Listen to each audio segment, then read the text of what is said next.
We need at this point to return to Lewis structures just a little bit more, because we notice that sometimes compounds can be represented by more than one Lewis structure. So what do we do kind of in that case? So the carbonate anion is a good example of this. We'd sort of worked through it earlier, but we noticed that when we take the carbon, we put it in the middle, and then add the oxygens around the ends, and then add all of the extra electrons around the oxygens to satisfy their octet, and then we don't have any electrons left, so we need to make a double bond with carbon by sharing a pair of electrons from one of the oxygens. We have three different options. We could share from the oxygen at the top, or the oxygen on the right, or the oxygen on the left. And that will generate three different structures, all of which are valid Lewis structures for the compound. And these structures are referred to as resonance structures. Each of these structures is referred to as a resonance structure. Now, resonance structures, for a little bit more formal of a definition, are simply any structures that represent the same molecule that differ only in the positions of the double bonds and or lone pairs, or I guess double bonds, I should say multiple bonds. It could be triple bonds as well. But the atoms don't change position at all. It's only where the lone pairs and the double bonds sit that make the difference between the resonance structures. Now, the molecule itself, the carbonate anion, doesn't exist as any of the individual resonance structures. It doesn't spend, a third of the time as structure 1, and then a third of the time as structure 2, and then the remaining third as structure 3. Instead, it exists as a mashup of all three resonance structures at the same time.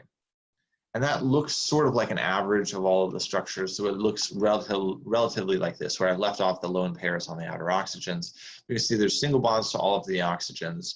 And then we have the partial double bonds, because structure 1 has a double bond to the top oxygen, but structure 2 has a double bond to the right, structure 3 has a double bond to the left. The hybrid has a partial double bond to all of those oxygens. Now, you might wonder, why would it exist this way as opposed to just, a third of the time structure 1 or 2? Well, remember that double bonds are shorter than single bonds. So in structure number 1, we would expect the top carbon-oxygen bond distance to be shorter than the bond distances to the oxygen on the right or the left. And in structure number 2, it would be the bond to the right that is shorter, and the bonds on top and left are longer. Well, what we can find out from experimental measuring is that all three of the carbon-oxygen bond lengths are actually identical in length and strength. And thus, the molecule doesn't exist part of the time as one structure, part of the time as the other, in which case it would have different bond lengths. It exists all the time as a structure that has uniform bond lengths, as a mashup of all three structures. Now, another example here would be the nitrate ion, very, very similar to the carbonate in terms of how it's formed. You simply have the nitrogen in the middle, the oxygens on the outside. So complete the octet to the oxygens, and you've run out of electrons, but nitrogen's not satisfied, so you need to share a pair from oxygen to nitrogen to form, to complete the octet around nitrogen. You could do it from any of the oxygens, the top one, the one on the left, or the one on the right. And all of those would be valid resonance structures, and then the resonance hybrid is simply a mashup of all three, where we have, again, partial double bonds to all of the oxygens. Now, these double-headed arrows that you see here between the structures, these are known specifically as resonance arrows. And they specify that the structure on either end of the arrow, that those structures are resonance structures of each other, each valid Lewis structures for that compound. So you might be a little bit confused in terms of resonance structures. How would you know how to draw a resonance structure? How would you know where to go with the electrons, etc.? So it might be helpful to have kind of a codified system for drawing resonance structures. And the process is actually very simple. We simply start by following the normal rules for drawing Lewis structures. So we take the atom with the largest valence, we put it in the middle, we make single bonds to all of the outer atoms, and we complete the octet for all of the outer atoms before we add any electrons to the central atom. And when we do that, the vast majority of the time, when there's a case where there would be resonance structures, the vast majority of the time, you run out of electrons before you satisfy the central atom. When you run out of electrons, then what you will need to do is you'll need to take from the outer you'll have to share from the outer atoms to form multiple bonds to satisfy the central atom.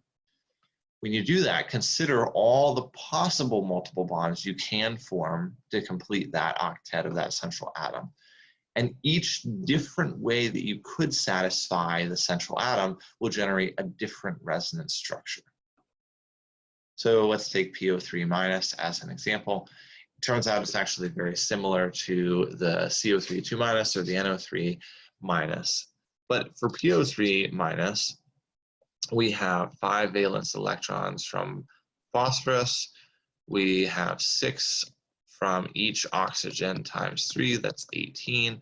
And we have a -1 charge, so that's 1. So all told, we have here 24 valence electrons. So phosphorus goes in the middle, oxygen on each side. That will get rid of 6. That gets us down to 18.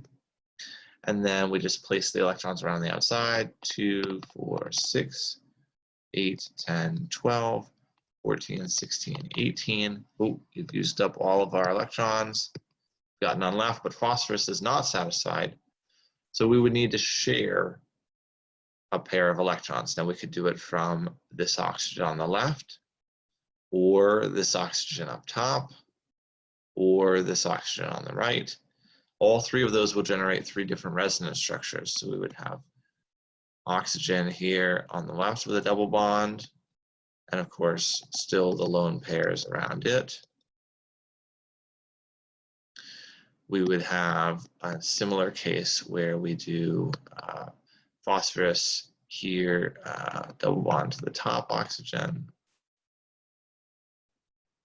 and it will have those lone pairs.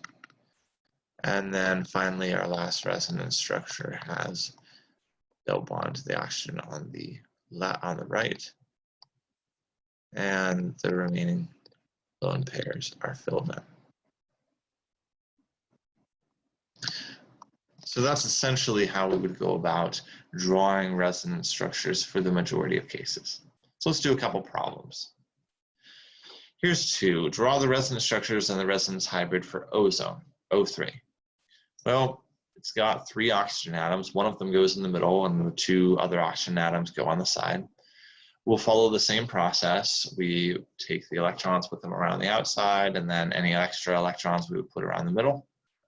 And what we find is that we're missing 2 electrons off of the middle oxygen that we need to make a double bond to share. And so we have actually 2 possible ways to do that. We could share from the electrons from the oxygen on the right, form a double bond there, or from the oxygen on the oxygen on the right, or the oxygen on the left, and that will generate 2 resonance structures. The resonance hybrid is going to be a mashup of those 2 resonance structures, so we end up with a partial double bond to both of those oxygens.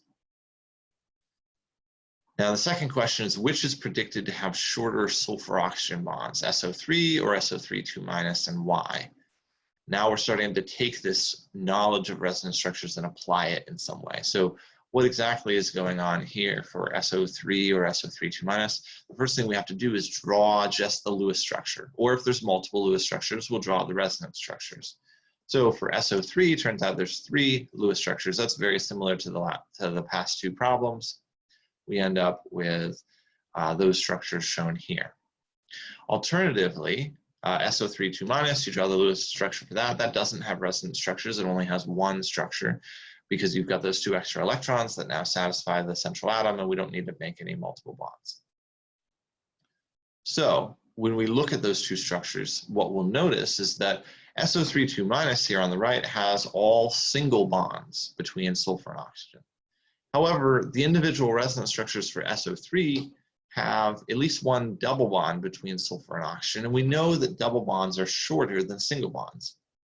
If the resonance hybrid exists as a mashup of all 3 structures, where we have a partial double bond to all 3 oxygens, we can deduce that a partial double bond would be shorter than a single bond.